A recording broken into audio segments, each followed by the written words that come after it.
Takimi i radhës elektorali drejtuesit politik të Partisë Socialiste në qarkun e Vlorës Bledi Çuçi ishte me banorët e komunitetit rom dhe egjiptian në Vlorë. I shoqëruar nga kandidatja për deputete Ina Majko, e cila vjen nga radhët e komunitetit rom, Çuçi kërkoi mbështetjen me votë në zgjedhjet e 11 majit.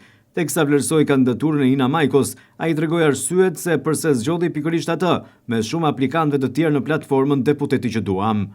Ajo dilemë që më kanë shprehur shumë njerëz kur unë bëra zgjedhjen e Inës, ka një përgjigje shumë të fortë, çdo ditë e më tepër për gjithë ata skeptik që e kanë parë Inën si një kandidate që ata mund ta cilësonin si dobët apo që mund të ishin skeptik për këtë kandidaturë.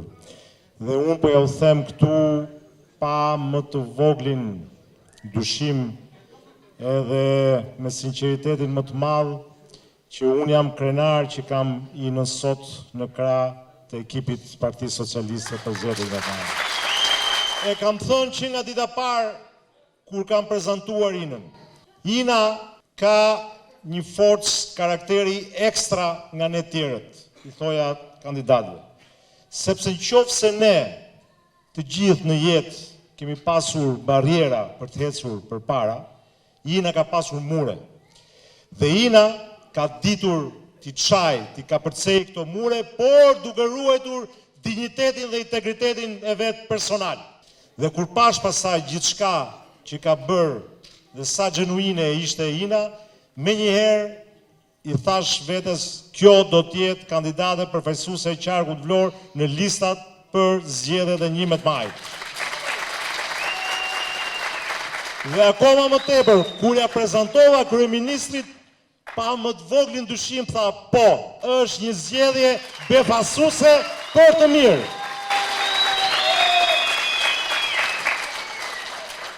Sot për shkak të Inës, për shkak të personalitetit të saj, për shkak të asaj që ajo përfaqëson, për shkak të Inës, sot është bërë aset, edhe themi, me krenarin Partinë Socialiste që ne kemi përfaqësuese Rome Ina Majkon në listë për deputet në zgjedhjet e 11 majit.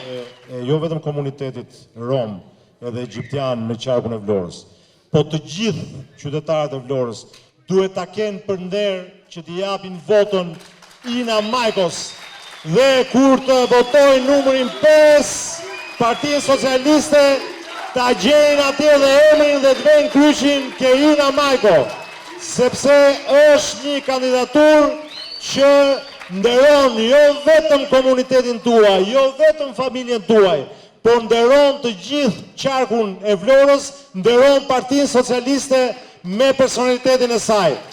Votoni Partinë Socialiste në 11 maj dhe Ina Majkon si një zgjedhje që nuk do t'ju zgënjej. Dhe e fundit, edhe nëse Ina nuk fiton, kryeministri ka deklaruar, Ina është pjesë e ekipit ton qeverisës në qeverin pas 11 maj.